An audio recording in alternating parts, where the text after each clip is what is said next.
Hey Reddit, when did your something's not right here gut feeling ever save you? My mom dropped my 3-year-old brother off at daycare before she had to work in the morning. When she got to work she had this terrible feeling something was wrong with him. She ended up leaving work and drove to the daycare.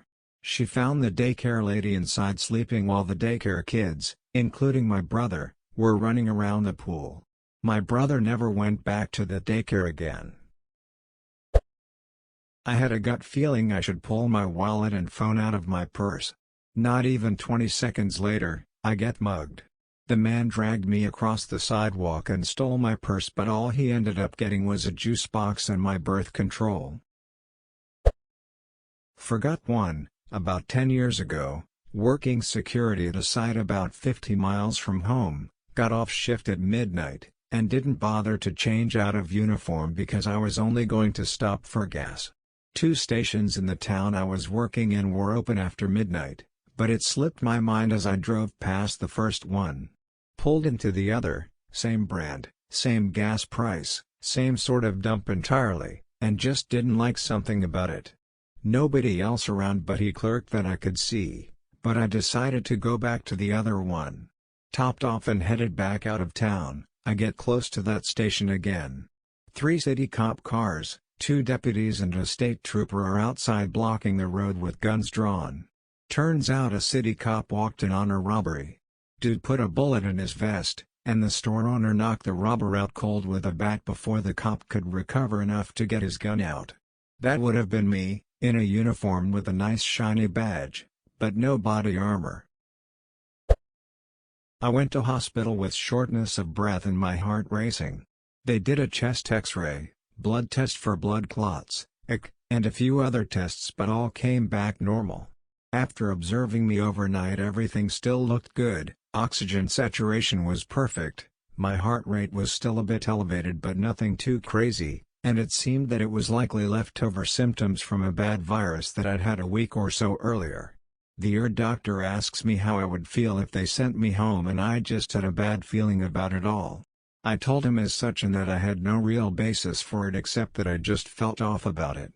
He said fair enough, let's try one more test and if that comes back negative then we'll send you up to general medicine and see if they can track something down.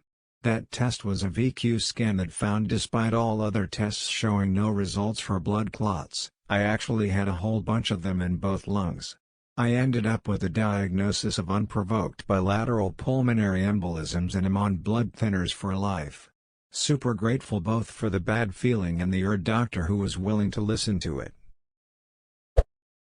I smelled burning plastic early in the morning at my family cottage and almost went back to sleep. I was around 15, but got up to investigate. A socket on the outside of the building had caught fire and flames were shooting up the wall. The rest of my family was still sleeping and there wasn't enough smoke for the alarms to go off. I ran and got the fire extinguisher, got my dad up, and put it in his hands and pointed him towards the fire. Stopped it and called the fire department. I was going to meet up with someone from Marketplace to buy a phone and the feeling hit me, so I called the woman and a man answered trying to play off the fact he's a man, and I passed by where we were meeting at and it was dark and I heard voices in the background on the phone call. I never stopped the car and kept going. Pretty sure I saved myself from at the very least a mugging, but learned a good lesson: always meet in a public place. In 2004, on Boxing Day. Not me but my mother. Family trip including all cousins and extended family on my dad's side to visit the coastal south of Sri Lanka on vacation, about 20 people in all. Well-planned trip, last moment my mother didn't want to go. No reason at all. None of us could get her to explain why, but she refused to go. So we went inland on a different trip to see some other relatives. Around midday, the entire extended family now on both sides were sitting shocked in front of the television watching the very same hotel we booked being washed away live by the tsunami. To date, she still can't explain what she felt. Thanks for the gold and silver guys 3. Not me, but my mother, saved my grandfather's life when he had a stroke in his chair in their living room. We had all started to walk around the development, when my mother, after about 50 to 75 meters from the house said, "I am going to go back and check on Dad." I went with her, and I nearly witnessed my grandfather die. He was on the chair, conscious, but unable to move or talk. Just looking at my mother with bulging eyes. She called 911 once, then twice when she felt that they were running late. Ambulance came, got him on the stretcher, but it was too wide to fit out the door. We ended up tearing the door frame off to get him out. Because he was conscious, he actually remembers the ride to the hospital. He told us later that he heard the driver or someone say, "There is not a chance that this guy lives." That was when I was around 5 to 6 years old. He is still alive to this day, more than a decade later. At my mother's funeral, part of his speech was about how, without my mother's actions, he would not have been able to spend time with her during her final years of life. And for that, he is eternally grateful. I was 15 years old and my mom dropped me off at McDonald's to get breakfast while she went across the street to get Starbucks.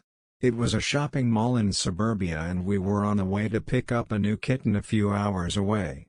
Instead of walking the 100 yards to my mom, I sat outside waiting for her to pick me up. Teenagers, I guess. As I'm standing there, a guy in an old station wagon with 2 kids in the back starts talking to me.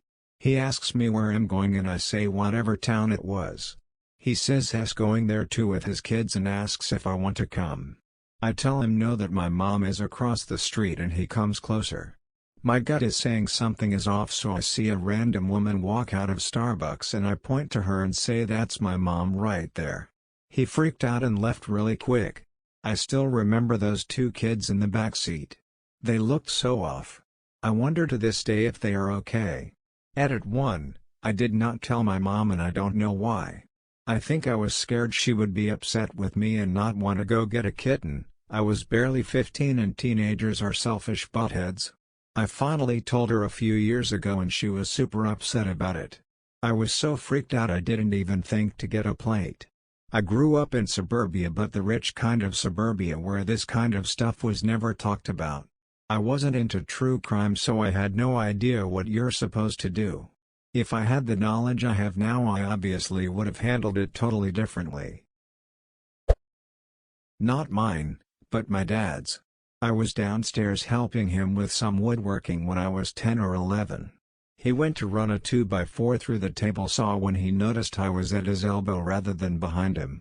He stopped and told me to never stand behind a board when it's going through the saw in case it gets thrown. I thought he was being overly cautious and I didn't have as good of a view from behind him, but whatever, I got behind him. He flipped on the saw and ran the board through. He only got 13 of the way through, though, when the blade hit a knot and flung the 2x4 hard enough to crash against the wall 10 feet behind. If I hadn't moved, it would have hit me square in the chest and could have killed me. I was an unpopular kid, and I always wanted to go on sleepovers, but it rarely happened. In 6th or 7th grade I get invited to this girl's house for a birthday party. I am friendly with her but not close. I go to her house and I feel weird right away. Her mom and stepdad were sitting in the living room smoking, but being perfectly friendly. The whole night, I couldn't shake this feeling of oppressiveness, despair, and danger. I spent the evening keeping my guard up and keeping an eye out for the entire family, without any idea why. At night the girl begs me to spend the night. Even though it hurt to say no when I could tell she was desperate, I lied and told her my parents wouldn't let me, when they said over the phone they would. A couple of months later, a student told me she had left the school and moved because her stepfather would molest her at night in her bed. I think of her often, and hope she wasn't hurt that night, and hope she's doing better, but I'm glad I got out.